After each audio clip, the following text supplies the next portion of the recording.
नमस्कार दोस्तों, मैं अंकुर उपाध्याय स्वागत करता हूं आप सभी का आपके अपने YouTube channel share market analysis में। दोस्तों, जितनी तेजी आज बाजार में दिख रही है ना, उससे कई ज्यादा तेजी आपको रिसेंटली लिस्टेड स्टॉक्स में दिखेगी। आज जो रिसेंटली आईपीओस बाजार में उतरे हैं, ऐसा लग रहा है उनका दिन है और इतनी तेज भाग रहे हैं, कह रहे हैं अच्छा बेटे आपने हमारे आईपीओ के समय खराब बाजार कर दिया तो अब लो। बदले की भावना से तेजी लौट रही है भाई साहब, बहुत ही तूफानी रफ्तार से भागते हुए दिख रहे हैं रिसेंटली लिस्टेड स्टॉक्स। सबसे रिसेंट लिस्टेड स्टॉक है इन्वायरो इंफ्रा इंजीनियरिंग। आज पता है कितना भाग रहा है? 15% रैली कर रहा है, डे हाई पे खड़ा है, नियर टू सर्किट है दोस्तों। 20% का सर्किट 267 है, 255 पे ट्रेड कर रहा है। बहुत ही कमाल का एक्शन इस स्टॉक में होता हुआ दिख रहा है। मैं इसके वॉल्यूम्स बताऊं आपको तो वैसे तो रिसेंटली लिस्टेड है तो वॉल्यूम हर दिन ही ज्यादा आ रहे हैं, लेकिन अभी 3.88 करोड़ शेयर्स ऑलरेडी ट्रेड कर चुके हैं, जो कि कल के हिसाब से डबल है। कल 2 करोड़ ट्रेड करिए थे तो आज उसके हिसाब से ऑलमोस्ट डबल हो गए हैं, आप ये कह सकते हो। और अभी तो 1.5 घंटा बचा हुआ है, 2:06 का समय हो रहा है। उससे पहले आपका आया था एनटीपीसी ग्रीन का 10% का सर्किट है, लग गया है और सुबह ही लग गया था, ऐसा नहीं अभी लगा है। 142.12 का अपर सर्किट था जो कि हिट हो चुका है। 142.12 पे स्टॉक सर्किट पे लॉक है एंड सर्किट लगने के बावजूद 6.31 करोड़ शेयर्स ट्रेड हो चुके हैं इसमें ऑलरेडी, और मॉर्निंग में ही ट्रेड हो गए थे। सर्किट लगने के बाद तो आपको पता है ट्रेड बहुत कम हो पाता है, तो इसमें सर्किट लग गया है दोस्तों। तीसरा स्टॉक आपके लिए जो रिसेंटली लिस्टेड है वो है नीवा बुपा हेल्थ इंश्योरेंस। आज इंश्योरेंस स्टॉक्स में एक्चुअली में तेजी आ भी रही है, मैंने नोटिस करा है। मैं 11% नीवा बुपा के स्टॉक में तेजी देखने को मिल रही है। 20% का सर्किट है इसमें, 89 रुपीज पे आते ही सर्किट लग जाएगा। अभी 82.6 पे है, काफी दूर है अभी तो, खैर 9% समथिंग रह रहा है।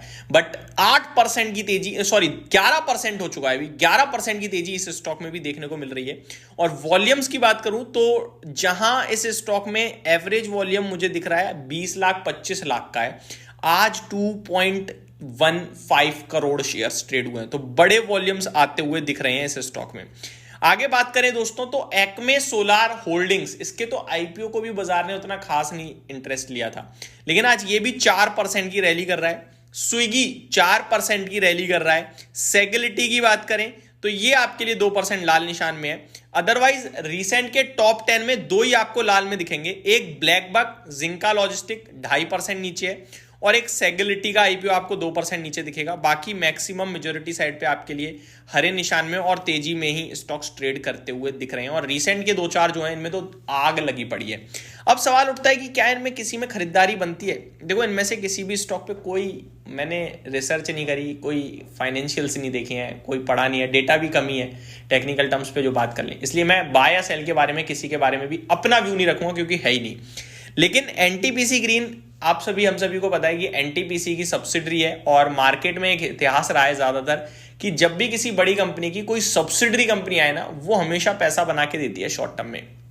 भारतीय एयरटेल की सब्सिडरी भारतीय एक्साकॉम में भी मैंने आपके साथ ये चीज कही थी। अभी एनटीपीसी के एनटीपीसी ग्रीन में भी मैं बता रहा हूं।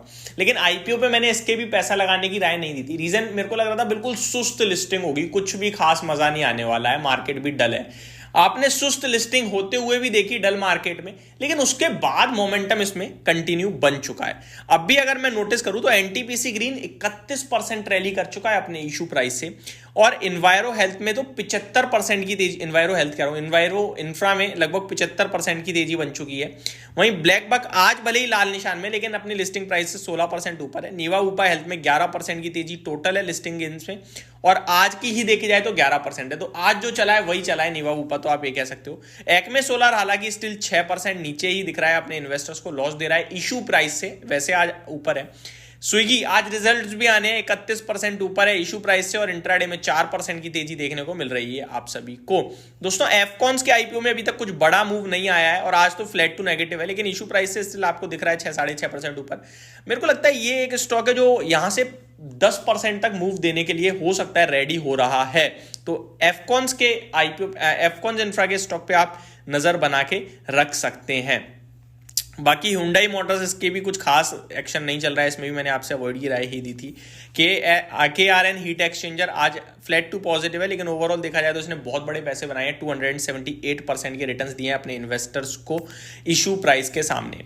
तो ये पूरे के पूरा आज आईपीओ मार्केट मैंने कवर किया, काफी बढ़िया एक्शन चल रहा था, तो मैंने कहा क्यों ना डिस्कस किया जाए आप सभी के साथ। और बाजार देख लीजिए भाई साहब, 24,500 हो गया, 24,350 के ऊपर, 24,474 के हाई लगे हैं, हाईज पे ट्रेड कर रहा है, 25 पॉइंट दूर है, किसी वक्त लग सकता है। और 24 नोट, अब एक और इंपॉर्टेंट लेवल देता हूं, 24,525 के ऊपर अगर क्लोजिंग आ गई 24,800 के लिए तैयार हो जाओगे, और हो सकता है परसों तक ही वो तेजी दिख जाए। तो ये मेरी तरफ से अपडेट थी। Thank you so much for watching this video. Have a great day guys.